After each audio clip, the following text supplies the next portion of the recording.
What's going on, ladies and gentlemen? Welcome to another episode of Noodle Time, episode 175.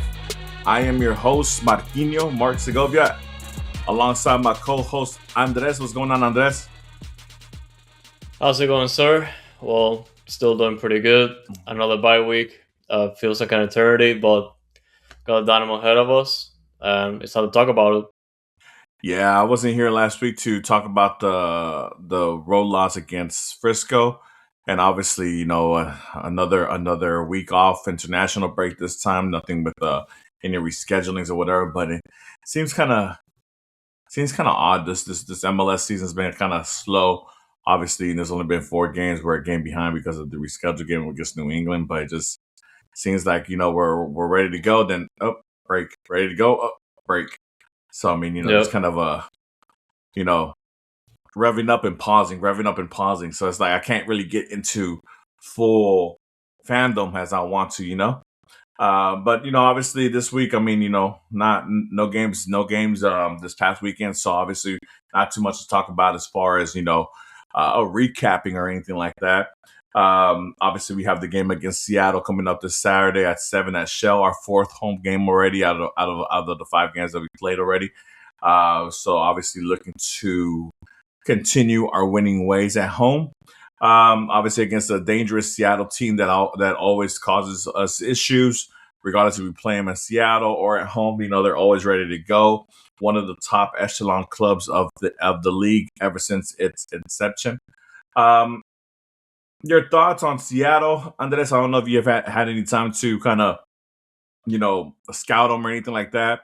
I haven't had really an opportunity to, your thoughts on them. Obviously, they're always tough to go against. They're always a well-rounded team, regardless if they have star players or if they're playing academy players. They're always well-rounded and ready to go.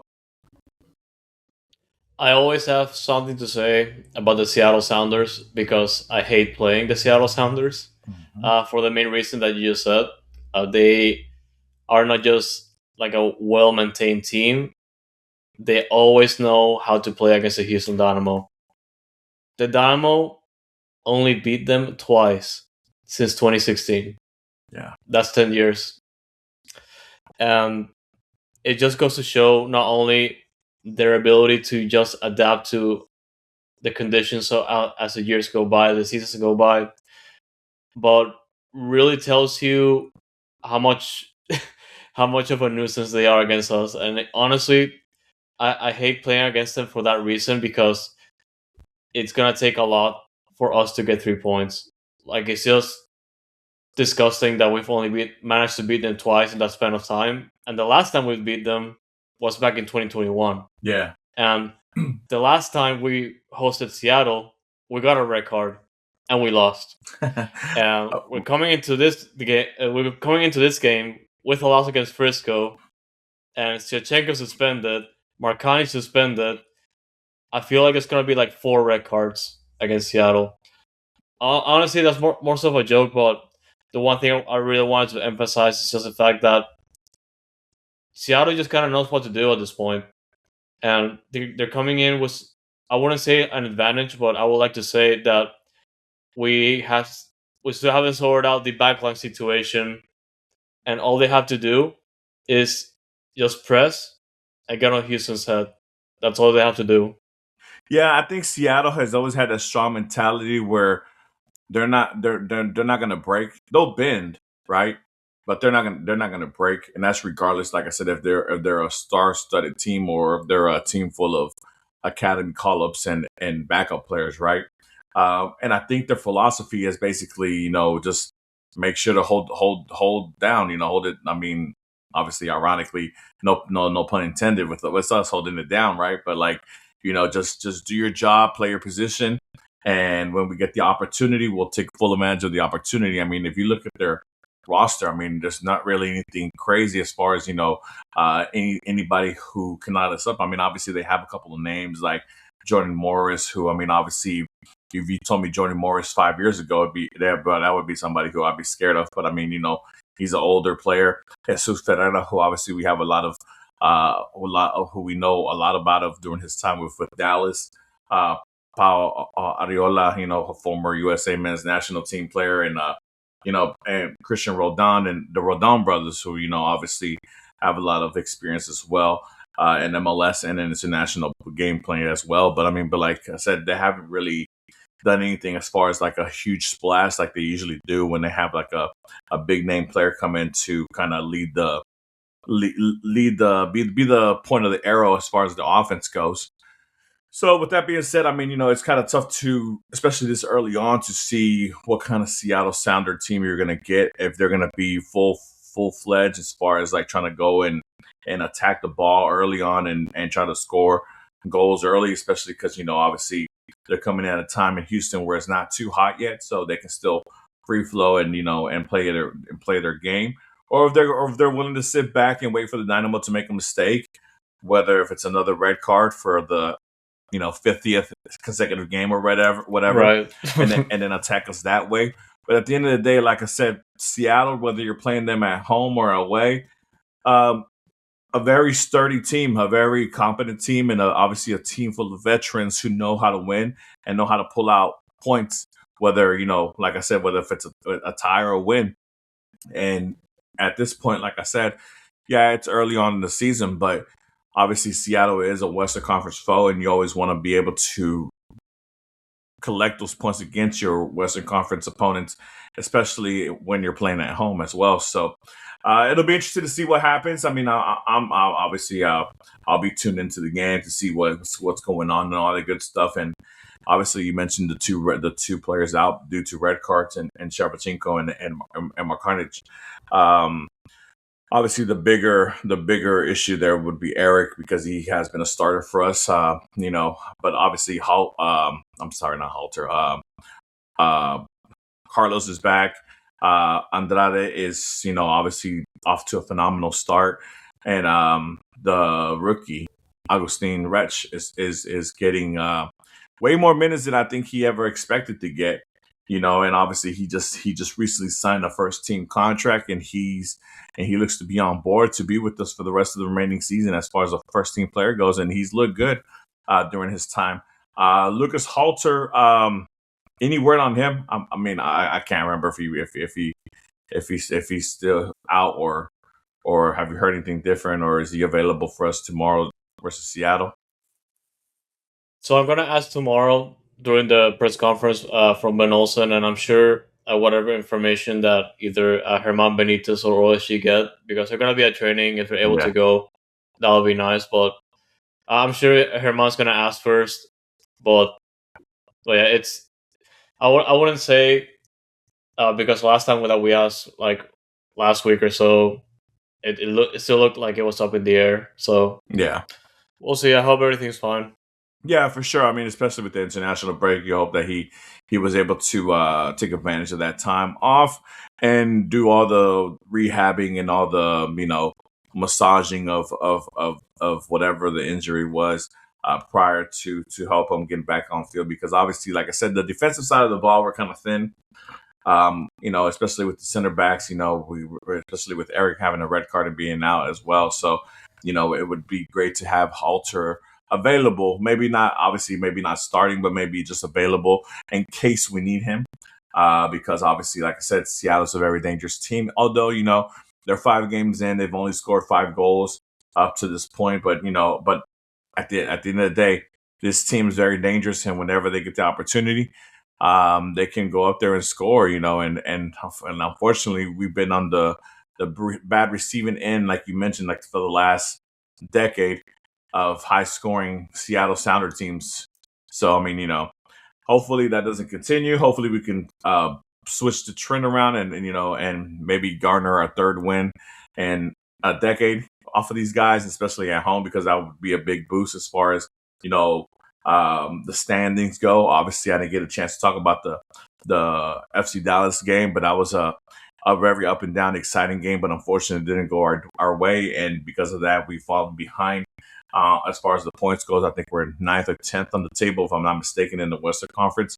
So obviously, that's not a good position to be in at the moment with four games in, 5 games coming up. But obviously, like I said, early in the season. Hopefully everything goes well. and hopefully we get some people remember to put up the scoring boots. What's going on, Kyle? Welcome in, my guy. Thank you for checking in with us. But yeah, man. Anything else you want to add to the Seattle game? We'll talk predictions here in a bit. But anything else that you want to add as far as the Seattle side or maybe the Dynamo side? Yeah, like on top of the players that you mentioned for Seattle, they also have Rusnak, a Yeah. a very dangerous attacking player that came out of RSL. And when he came out of RSL, I was hoping he could just come to Houston, but he ended up going to Seattle. And of course, Paul Rothrock, he has our number. Every single time we play against Seattle, every time he plays, he just dominates. So he's gonna be one of those players that's gonna be coming in from the wing, and if we are not on our toes, we're gonna get destroyed. So every single time against Rothrock, he's just so annoying. But Yeah, it's just like I'm that not the a type big of players fan that of we have his. to watch out for. Not a Yeah, big fan. Not a big fan of his.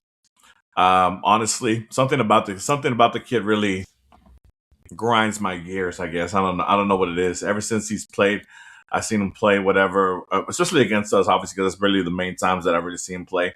But something about the way he plays doesn't really catch my drift. I don't know what it is, but but obviously, like I said, you always have those kind of players. Those kind of and Seattle has a ton of those players, like kind of like the glue players, right? That are willing to do the dirty work, so that way, like the Rusnaks, like you mentioned, and the Morrises and the Morrises and the Rondos can go out there and do their job and score goals and stuff like that. So that's what always makes Seattle so dangerous. Um, yeah, so I mean, I'm not a big fan of the player, but obviously he gets the job done. He does what he does, and he's obviously scored goals against us as well in his young career. I think he just signed an extension with them, whatever. So I mean, that's good for him as far as continuing his career with Seattle. And what can you say about Seattle? I mean, that hasn't been said already. I mean, I've mentioned it throughout the time that I've been on different on these airways and different podcasts in the past that Seattle is one of those model franchises. Obviously, one of the the only one of the only MLS clubs to ever win the CONCACAF Champions Cup. Obviously their trophy case is full of trophies, accomplishments, just great victories and great times, but you know, hopefully, like I said, that's what the Houston Dynamo aspire to be. And like I said, hopefully we can put a foot on their necks this weekend. yeah, and mostly for us, it's gonna just come down to how obviously we can definitely score goals, but the question is gonna be if Seattle just stay back after they're in a good position to just take the result.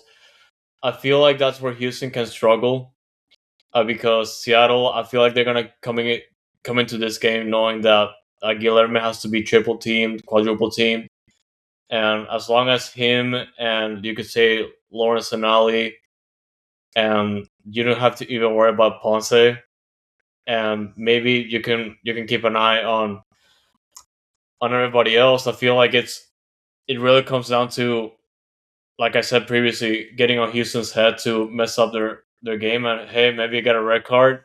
If they get a red card, it's game over. I feel like, especially against Seattle. So Houston have to be on their A game. They have to win this game. Kyle says on the chat, let's be honest, it's going to come down to whether and if we can play on wet field. Yeah, I mean, who knows? I don't see. I mean, as far as the weather goes, it looks like it's going to be a good day to play. I don't think the rain's going to come until Sunday, but I mean, obviously, you never know. I'm not a meteorologist, so I mean, we'll see what happens that for game time at that time. But yeah, but as far as like talking about Guillermo, I mean, he's had an amazing start to his Dynamo career, right? Seven goal contributions, 4 goals, 3 assists. And it's an amazing time to see a player like that come in. Especially like I said, with the weight of being a DP on his shoulders. He's come in, he's really taking the bull by the horns, and he's gone out there and he's scored goals, right? And that's great to see. But obviously, as that continues, it just puts more pressure on the other side, on the right side of the offense. And we're talking Ponce, we're talking Borges, we're talking Holmes, we're talking Linger, to kind of step up and help balance it out, because otherwise it'll be one of those things where when after Kyoto left the Dynamo, and it was at least on the right side, and everybody knew, hey, the Dynamo are nothing without Elise, and as long as we block out Elise, the Dynamo have no other scoring option, and we just don't want to be that one dimensional because otherwise, that's like I said, that stunts our offense, and I that's not the offense I want. I mean, like I said, I'm happy that Guillermo's got onto the quick start that he's gone. He scored goals, he's assisted, all that great stuff. But on the left side, it looks great. With Denali and Guillermo and those boys. But on the right side, we need to start picking it up, especially on with Borges. Obviously being our big acquisition this offseason, he needs to pick it up a little bit. He seems to be like it seems to me like the game is a little slow for him, and he seems to be out there as far as physically present, like a dominant force. But obviously, we need that ball to go to the back of the net. We need him causing problems. We need him distributing the ball to Ponce and to Guillermo, whoever's on the other side, and all that good stuff. And then just continuing the path of basically evening out the offensive flow of the game. So that's what I want to see. That's kind of what I want to see pay a little focus on. I want the right side of the offense to do a little bit better. Obviously up the middle as well. When it comes to Ponce, I think Ponce, obviously he's been a little bit nicked up here and there, but I mean it's a big year for him in my opinion, where he needs to show out. He needs to start contributing as far as scoring goals and maybe distributing the ball as well to his two wingers. But he needs to really have a show out game and start scoring goals here pretty soon, because otherwise, like I said, the battle cry of Ponce out is already starting to creep up again, and it just gets louder and louder and louder. And once it starts to get to a certain volume, it's kind of hard to put it away. But I mean, you can shut these people up as soon as you start scoring goals and putting the ball in the back of the net. So I hope to see Ponce out there and obviously scoring goals pretty soon, if not as soon as this Saturday. So that's what I'm looking forward to. Predictions? I don't like that. Man, I want Houston to win, but Seattle's going to be so annoying. I feel like screw it. I'm going to say 3-2 Houston. That's going to be... I feel like it's going to be a wild game. I feel like Seattle's going to have an understanding of what we're trying to do. And at that point, it's going to be out of control for both teams. And if Houston's able to obviously rely on Guillermo, I feel like that's definitely going to happen. But also get that win more than anything. Well, yeah, I mean, it's possible. So who scores your 3 goals? Okay, Guillermo gets 1. I'm going to say... I say Lawrence gets 1. And I'm also going to say that Antonio Carlos gets 1. Nice. Set piece? Yeah. Nice. And Ali's starting to look a lot more comfortable now playing behind Guillermo. That's what I like seeing. He looks very comfortable out there. Obviously, he scored against Dallas, and that's good to see. Obviously, he's one of our like bright lights on this team as far as like youth players and stuff like that, along with McGlynn. I was happy to see him score. I was happy to see him very involved in the game. Obviously in the first half prior to the red card that they got in Frisco. So I think if we can get some kind of outlook like that and output like that, where not the slow start, not where Dallas scores 2 goals right off the bit, and then we're playing comeback. But I think if we can get a offensive output like that, I mean, it'd be nice, to see, especially at home, And like I said, it's not as hot as Houston can get, but obviously it's not the cool temperatures that Seattle are accustomed to. So I mean, you can use that to your advantage. 3-2 would be a great score line, to be honest. I don't know if I'm going to go that far. I think maybe a tie is more in line. I think maybe I think I'll go 2-2 on this one. It'll be a 2-2 tie. And for me, who scores the goals? Let's go with a Borges brace. I think Mati needs to. Yeah, Mati needs something. Mati Yeah, needs I to. like that. Yeah, I think he needs to start showing out.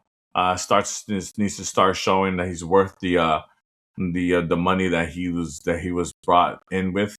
Obviously, I would love to see Ponce score as well, but I mean, well, I'll take it wherever I can. But I think this is more of a game where it goes into ties because, like I said, Seattle is very dangerous, and it might not be a 2-2 tie. It might be just a 0-0 draw. But I think, like I said, Seattle are more than willing to play that nasty, ugly game where they play to a 0-0 draw. For them, they just want to rack up points at the end, and especially if they're racking up points away from home, it's good for them. Obviously, like golden points or road points are golden points in my book. And if Seattle comes here and gets a tie, obviously they get a point from us.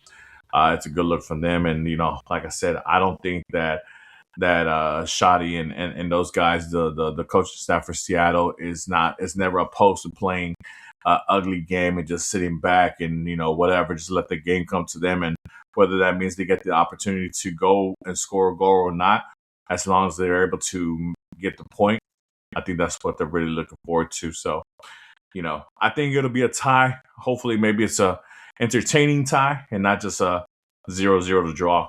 What's going on, G Money? Giuseppe, what's going on, my guy? Damn, you showed up late. Nah, it's all good, buddy. I showed up late. So if I showed up late, you can't. It's no way you can show up late, man. We appreciate the continued support and the fact that you're here, man. So what's up, my guy? Um, Anything else that you want to add as far as this matchup? No, it's gonna come down to concentration more than anything. Yeah, I believe so. Especially for us offensively at this point, since we're still figuring out our structure or just have a fair understanding on the players are really important to us. And Svechenko being out of the picture is a huge hit. So it's gonna come down to them again. Let's talk about the structure a little bit, man. Are you still comfortable with the three in the back? I am. It's more so that since we don't have like a set, like a specific set of players that are in the back line consistently enough, I feel like it really ruins how they're able to build that way, or like not just build chemistry, but also build that type of understanding to approach games and your awareness.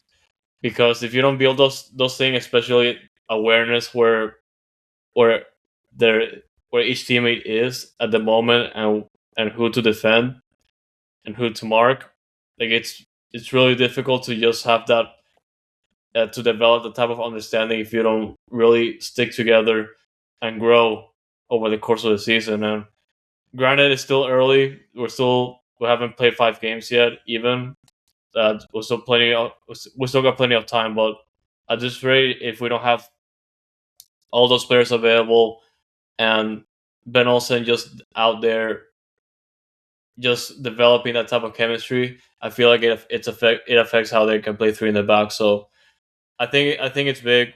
I think that as of right now, it's not working for that reason, but it can work eventually. Yeah, I mean, it's the reason I ask, and obviously consistency is key, right? And what's going on, Dago? Welcome in, my guy. Just got out of church. That's good, man. I hope you had a little bit of a prayer in there for the Dynamo and all the good stuff. Yeah. But yeah, man, it's a tough situation because especially like I said, the consistency, right? It is, and you're trying to learn a new position as far as like playing a new formation and how to play it and all that good stuff. And it doesn't help that we're losing a defender every game to a red card, and then they're not available for the next game, right? And then obviously the halter injury, the little nick up, didn't help us at all either, as far as and hopefully he's available for us this game day on Saturday. But the reason I asked is just because obviously the games have been kind of up and down. A lot of goals have been scored up against us. I mean, fortunately, like I said, we've won 2 games, we've lost 2 games, but it's been high scoring games and things like that, and a lot of goals have been put in the back of the net. And when I was asked, I think I asked this question In the preseason, I'm not sure if I remember asking this question, but I think I asked, and I asked, "Hey, out of all the positions on the team, which do you feel is the weakest?" And I think I answered what my answer was goalkeeping, right? Because I think like even though Jonathan Bond has done an amazing job, he's done a lot of he's had a lot of amazing saves this season. I still kind of like I feel like it's a position where we can upgrade on, but obviously he's a standard MLS keeper. So I'm not gonna rate him too high. I'm not gonna rate him too low. I mean, I think he's average, right? But the fact of the matter, where we like the same thing with last season, this season we haven't had the consistency on defense where it helps out and helps him out. As far as not allowing goals into the back of the net. Because I mean, obviously it's a concerning thing. We've only played 4 games and we've already allowed 9 goals. So it's 2.5 goals per game. So it's not a good look defensively. It's not you're not gonna win games that way. Allowing 2.5 goals per game, throughout the season. So it's a concerning issue that I think we need to nip in the butt sooner rather than later. Obviously, stop picking up red cards, defenders, because we need y'all to be on the pitch. What's going on, Mike? Mike says, any updates on Halter? I haven't heard any official word on him. Andres said that Hedman and OSG will be at practice tomorrow, and they'll ask, and hopefully tomorrow we'll get an official statement on that. And then obviously, hopefully we see him on the match day 18 on game day on Saturday. So nothing official from the Dynamo yet. Hopefully we're crossing our fingers for good news for Lucas. But yeah, man. Like I said, but I wouldn't be opposed to going back to the back four, man. To be honest, the only thing we need is a legit right back, and that's something that we can look forward for. But I mean, I'll look forward to and have maybe pick up in the summer transfer window. But I mean, like I said, um, it's been hard to judge because, like I said, we just haven't had the consistency back there with the back three. So Mike says, bro, no, nobody makes as many saves with his face as good old 007. Come on, that's a skill. Yeah, man. Like I said, look, Jonathan Bond has made some great saves these first 4 games, and obviously, like I said, it's we could have allowed up to maybe 12, 13 goals already in these first 4 games, but we should be lucky that's only 9, right? But still, it's one of those things where the defense needs to start holding it down for us because obviously, look, we're getting a little bit of an offensive output as far as, with Guillermin and everybody, and McGlynn distributing the ball. But like I said, it doesn't matter if we score 3 goals. If the opponent's scoring 4 goals on us every other game, then it's a tough way to keep up in this league and win. So, you score 3 goals on the road, you should be able to win that game, in my opinion.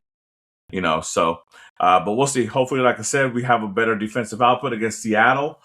Seattle's having a tough time scoring the ball right now to start the season. Like I said, 5 goals to start off the 5 games that they played, so they're only scoring 1 goal on average per game. So, maybe we can lower that average for them down, and we can score more goals on them. But yeah, anything else that you want to add, Andres, before we move on to the next topic? No, yeah. Honestly, this game is gonna tell us a lot. And even though we still have players missing and potentially more players missing outside of the players are suspended, Mm-hmm. I feel like it's gonna be a good test to see where we are at to start the year.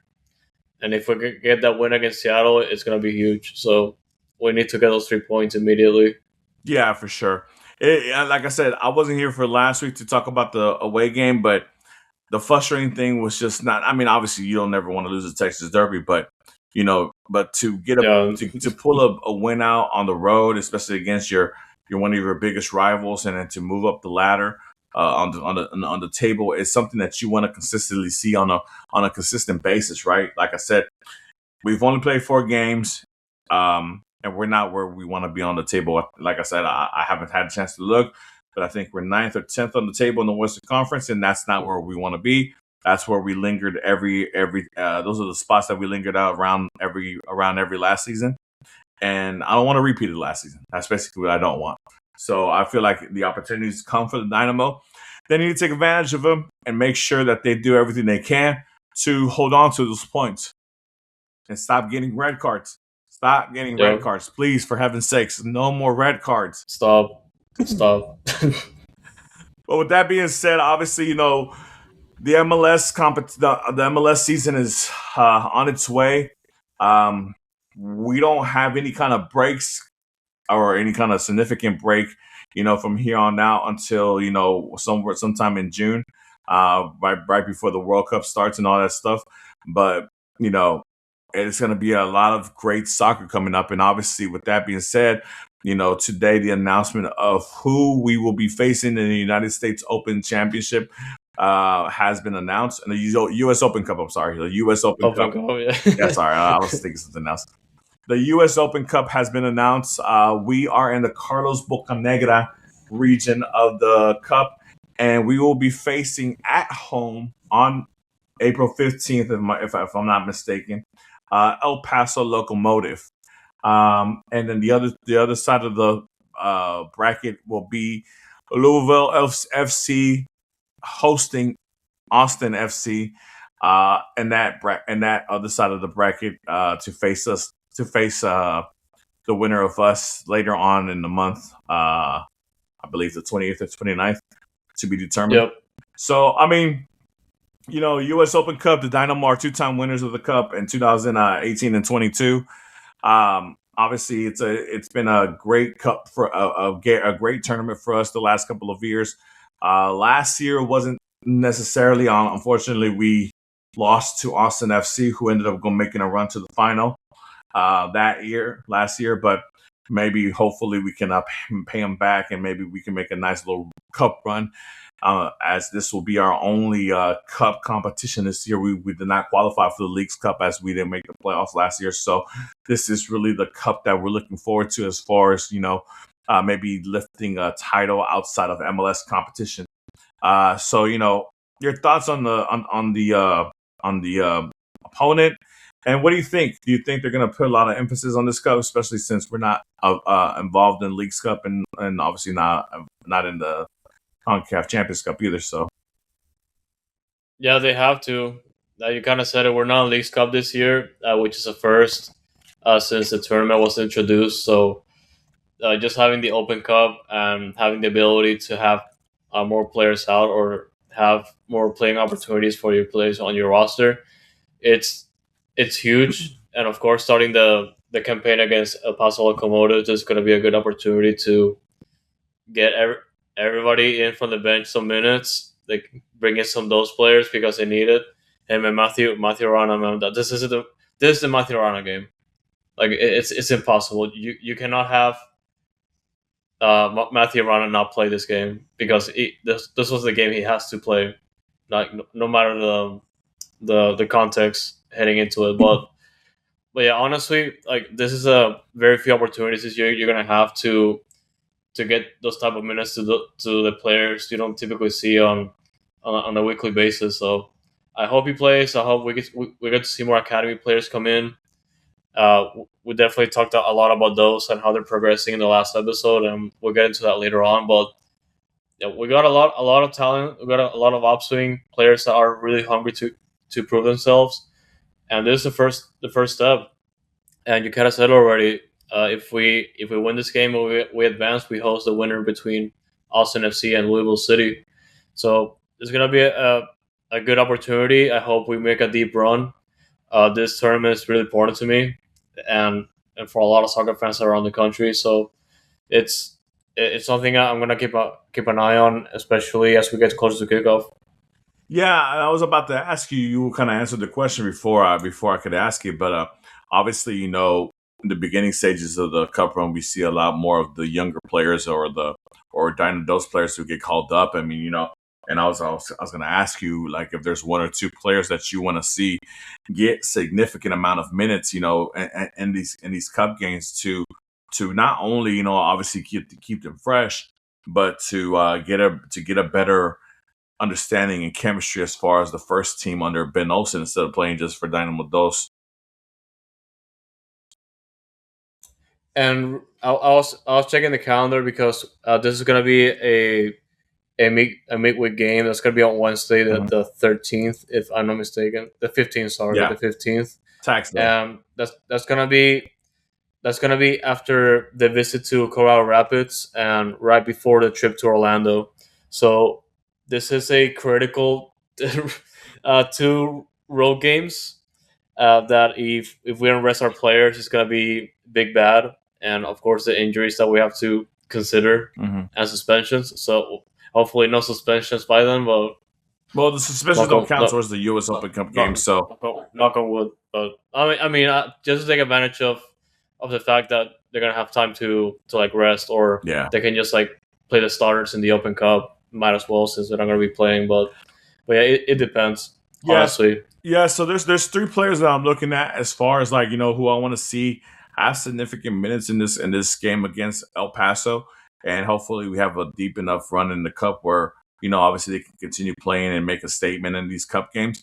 But that would be for me. Obviously, you mentioned him earlier, Matthew Arana, who is the 15-year-old that we signed that obviously he's on the first team and one of the youngest Dynamo player to ever put on a Dynamo first to play for the Dynamo first team. So he would, I would assume that he would get a lot of run in this game against El Paso.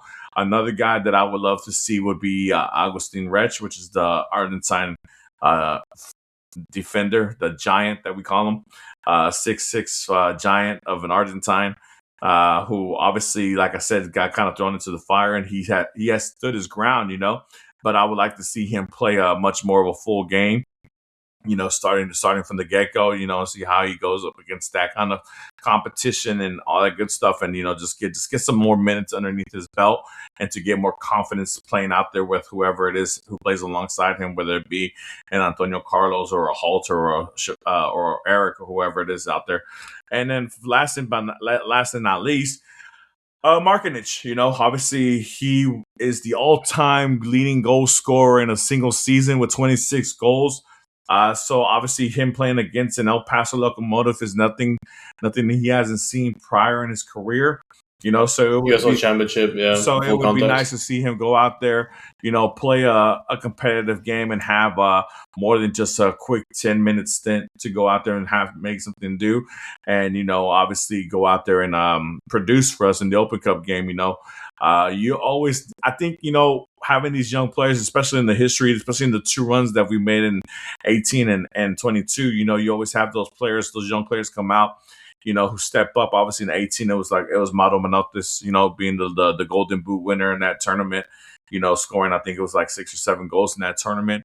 And then obviously in the 22 version, it was somebody like a Brooklyn Reigns who really stepped up in that season to really, kind of solidify whether that he should be somebody who the Dynamo should really start thinking about putting in the first team. And obviously it was in next season he started getting a lot of first team minutes.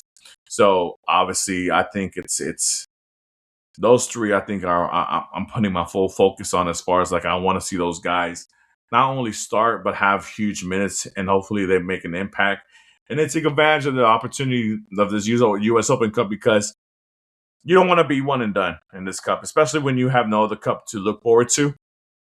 Um, Obviously, as a supporter and as fans, for those who are watching the show right now, for those who watch it later on, if I know it's Wednesday, I know it's traffic, I know it's downtown, you know, April 15th, that might be already start of the playoffs, so the Rockets might be playing. Obviously, the Astros are playing, but if you can get out there, and just support, because like I said, um, we don't have too many more opportunities of games outside of the MLS season that we'll be able to see the Dynamo in. So, take advantage of it.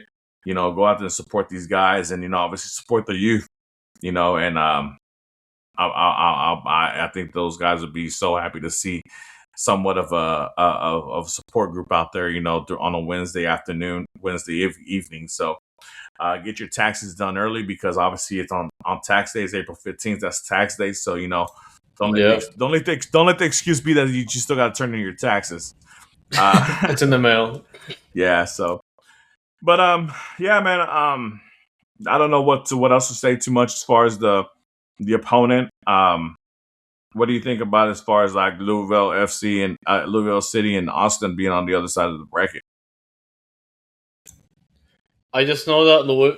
Well, you kind of just mentioned Austin FC first, making the run to the final last year, but losing to Nashville in Austin, and that really doesn't take much away of the fact that they are a team that, to an extent, that they were rebuilding since last year. They kind of have like some sort of understanding now, like even though it's still somewhat early. Mm-hmm.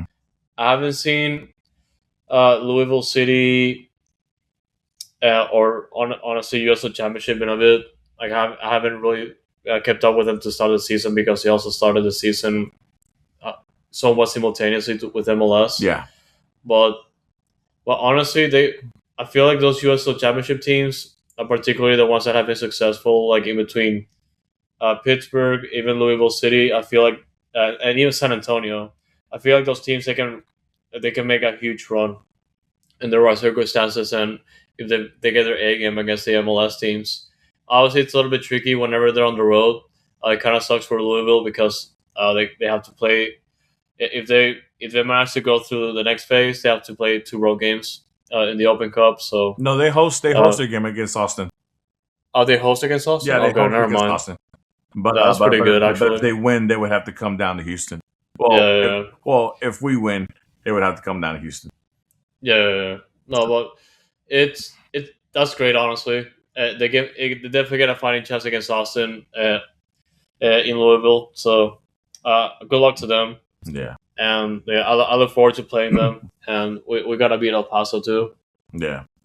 Yeah, I think it's one of the things. I think as far as like the U.S. Open Cup goes, I think it would make it more interesting, and you would have those cup sets that they talk about so much on online. As far as like if the USL clubs were able to host the first couple of rounds instead of having them go to the MLS stadiums, and stuff like that, because not only would it be great revenue for those guys, because you can see that a lot of the MLS stadiums do be empty for these cup games. But I think it would be great revenue for the USL clubs and obviously the lower division behind those clubs that advance to take advantage of and help them put money in their pockets to further advance their development as well. But obviously, it's just one of those things where I don't know. I think if I was in charge of it, I would make it to where like the USL clubs would host all the way up to the round of 16 if they make it to the round of 16, and then after that, that's when depending on how the things fall, whatever, um, the MLS clubs can start hosting or whatever. But neither here nor there. Obviously, like I said, I'm just glad that the Dynamo have the opportunity to host both the round of 32 and the round of 16 if we do get past El Paso. So I'm looking forward to that. And then, like I said, I think that the Dynamo have to put emphasis on this tournament because it's a great opportunity to lift silverware. It's a great opportunity to lift the Yeah, silverware. But like I said, basically the only opportunity you're going to get to lift silverware aside from the MLS competition. And also, it's a great opportunity to give your young players who are not getting that many minutes on the MLS to give them a run and to play them in highly competitive games that actually mean something. So I want to see that. I want to see that for the players that I mentioned earlier, Matthew Arana, Agustin Redench, and and Markinich, stuff like that. So I want to see those players have the opportunity to play 2, 3, 4 cup games. Even if we can make a run to the final, that'd be amazing as well, and maybe even lift it for a third time. That would be great as well. I love to see those US Open Cup trophies in Shell Stadium. So a third one would be nice to see. So I need a third one. Like just to fill the cabinet because I mean, like I said, we kind of won the last, like you could say, the last one with the original format, and like the last tournament that had all MLS teams participate. mhm. So it's kind of special because now, like after 2023, like it's only been like a set amount of MLS teams that have been participating. for some stupid reason, but Yeah, it is what it is. We yeah, gotta win it no matter what. yeah. I don't like the format that they went to after that. I think it's a U.S. Open Cup. I think every team in MLS should have the opportunity to compete in it. Now, whether Yeah. they decide to send their first team or their MLS 2 team, that's obviously depending on the organization and what they prioritize. But I think they should have the opportunity to all go. I mean, obviously, I know that they're trying to put a lot of emphasis in the League Cup and trying to make that into a big thing. Obviously with the payout that they're giving out, and obviously with the partnership with Liga MX and things of that nature. It's I understand where they're trying to make it seem like that's a bigger tournament, and some people it might be, but some people they still see it as just a kind of cash grab tournament or whatever. But regardless, here or there. Um, any opportunity to lift up silverware is an opportunity that I want the Dynamo to take full advantage of. And like I said, not only do you get the money, which I think the money is a little bit higher than the 300,000 they were given before. I'm not sure. I'm not sure what it is. Is it even? I think it's 1 million now, isn't it? Maybe you It could. might be 1 million, and I believe the payout also depends on your club. So if you're like the last standing lower division team, you get a little bit more. Nice. And yeah, so like honestly, like I like the payout structure. It kind of varies, especially over the years with the sponsorships and all that through U.S. Yeah, soccer. But yeah, it's pretty nice. But you can say substantial too, depending like even if you win it. for sure. And then on top of that, the winner gets a CONCACAF Champions Cup position. You know, Yep. so I mean, if not just that, I mean, you play for the fact that not only you get a trophy at the end, but you get a spot in the CONCACAF Champions Cup. So I mean, it's plenty of ammunition for me to be willing to go full throttle in this tournament. So obviously, like I said, we'll have Seattle this weekend. I think you mentioned Colorado next week on the road, and then after that, like I said, we'll see El Paso and then Orlando after that. So a lot of games coming at us quickly. I know we've had like a lot of rev up, pause, like I mentioned earlier, but that is not to be seen now. Like I said, I think for the Dynamo, they just need to back up on the red cards and get the injury list a little shortened because our bench is not as deep as we would like it to be. But you know, a lot of games coming up, a lot of Dynamo talk. This show unfortunately is going to be a little short because obviously we've had a lot of time off, and there's really nothing to talk about. But is there anything else that you want to mention, Andres, before we get out of here today? Yeah. There's not much to talk about Dynamo Dos because they haven't played yet. They're still on bye, and they're gonna be on bye this weekend. The next game is gonna be in Austin next Sunday. So if you're able to come into Austin, uh, I'm gonna be there. Oshi is gonna be there. We haven't missed a Dos game in Austin since Dos were created. So I Nice. feel like that's our little tradition of watching Dos in Austin, which is very nice. But those, I mean, if you haven't kept up or if you haven't uh, caught up to the last episode, Oshi and I talked about those after their game against North Texas C, the FC Dallas' MLS Next Pro 2 team, MLS Next Pro team. And now Houston, they're coming in 4 games, 4 wins, no goals conceded yet. Mm. So they're like a brick wall and a scoring machine at the same time. That's So that. That's it, what that's what we call a juggernaut. that's a juggernaut right there. And they well, they were at the top of the Western Conference standings for a bit. St. Louis, they did play a game. Houston has a game in hand over them, but they did play a game, and they're currently technically like in first in the West. But Mm. Houston, man, they look pretty good. I highly encourage you to watch those if you haven't already this season. And the next opportunity is going to be against Austin FC2 next weekend. Man, like they do have some really good players. The talent is right there, and kind of like what I talked about when we talk about the Open Cup. Like these are some of these players. Give you some time, especially in that Open Cup game against El Paso, and I'm looking forward to that game against Austin. Austin is still figuring things out. Austin FC2, and man, those led by Jeremy Hurdle, interim head coach once again Mm. for those. He's getting the job done. Like I like what he's doing with his project still, and I'm looking forward to that next game in Austin.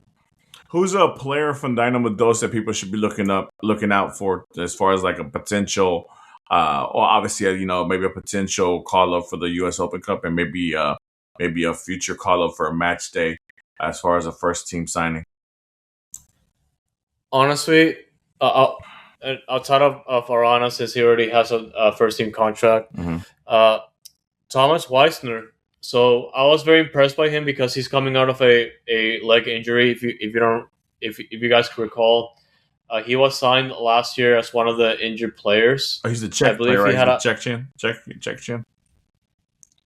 yes, and like I believe he was the one that had a broken leg, and he had a lot of time to recover, and he's playing for those for the first time, and no, like he's super fast, super technical, like he has the ball glued to his leg at all times. Whenever you're able to watch him, and he's already scored goals for those, and he's just a threat.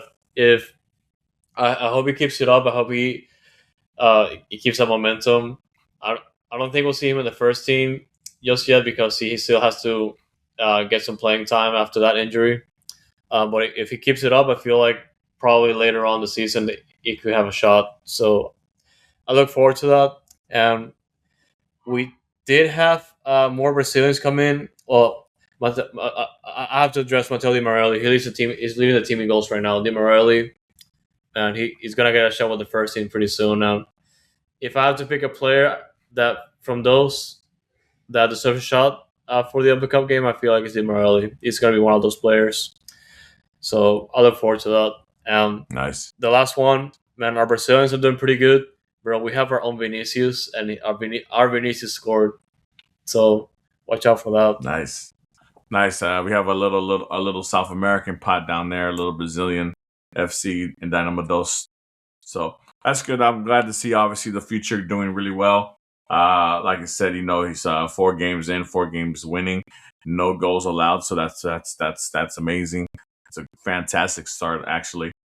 So shout out to the Dynamo Dos and shout out to shout out to you guys who go out there and catch them and support those guys. So obviously Andres and OSG who continue the tradition of supporting Dynados in Austin whenever they go up there to go play against those guys. So, but with that said, Andres, unless there's anything else you want to talk about, man, let the people know where they can find us. Yeah, man. Dynamic Foxtrot, Twitter, Instagram, Blue Sky. Also, that's also gonna be our handle on YouTube, or you can just look up Foxtrot TV, and you're gonna find us there. We do appreciate your support as always through all those channels. We try to give you guys cover on all bases as much as possible. All 3 teams are in action. Dynamo Dash Dos, and a lot has been going on. So make sure you're staying tuned. And if you're watching this live on Foxtrot TV, we do appreciate your support. Shout out to Mike P, G Money, Marquinho, Dago, Kyle's vlog. I wasn't able to keep up with the comments during the episode because for some reason the comments were lagging. But I do appreciate your support as always, guys. And every time you tune in live, it's pretty good. So thank you guys for engaging with the chat tonight. And we are 17 subs away from 400, guys. 400 subs on YouTube. Make sure you are subscribed and let your friends know about Dynamic Foxtrot, Foxtrot TV, Foxtrot Media. It means a lot to us. And of course, we do have a giveaway coming up with VA400. Mark didn't tell you, but he has a bag full of Elite cards with him. He's not gonna show it on camera because it's still a secret, supposedly. Autos. But yeah, we got a giveaway plan for you guys pretty soon. As soon as we hit it, and of course, dynamicfoxtrot.com. That's the main platform. We're gonna have all of our content for you guys in one place. So check it out. You can watch the podcast there, listen to the podcast there. Check out Fox in the Box, our blog, and our brand new gallery with our pictures for our Dynamo and Dash games. So check everything out if you haven't already. Dynamicfoxtrot.com. And yeah, guys, let's get the win against Seattle, please. No red cards, just wins. For sure, for sure. And to piggyback off what Andres says, shout out to the Dash. You're doing great. Great start to the season. Shout out to OSG and Danny who do the Dash Dispatch. And shout out to Hermin, who do cover the Dynamo in Spanish for us. And everybody else who helps us out as far as, with Noodle Time TV and all that good stuff. Appreciate the support from you guys, G Money, Mike, all those guys on the chat. Appreciate all the love and support, continued support. Andres said 17 left. Man, dude, 17. We can get 17 subs before. Yeah. Let's try to get 17 subs before the U.S. Open Cup game. That's what, April 15th. We're April 2nd. 13 days. That's almost 13th, that's almost a sub a day. Let's try to get to 400 before we get to the U.S. Open Cup game, guys. Obviously, that it'll help out with you guys that are on the chat. Tell your mother, your father, your sister, your mom, your wife, your lover, whoever, to just click the subscribe button, man, and follow us. Like I said, 400 subs. We're going to be doing a nice little giveaway. It'll be some legend autos and a lot of other stuff and a couple of other things and a little gift mystery bag or whatever for reaching 400 subs. And then obviously after that, we'll be looking forward to 450 and 500 and above. So, but without you guys, obviously we can't even get there until we get there. So we appreciate all the love, support. And with that being said, guys, for this Friday, the Dash, for Saturday with the Dynamo and Dynamo Dos, let's hold it down for H-Town and let's see these boys and ladies win and get these W's, man. Get these W's up. Let's score these goals. No more red cards, please. No more red cards. No more. No more. Stay noodle, yo. Stay noodle.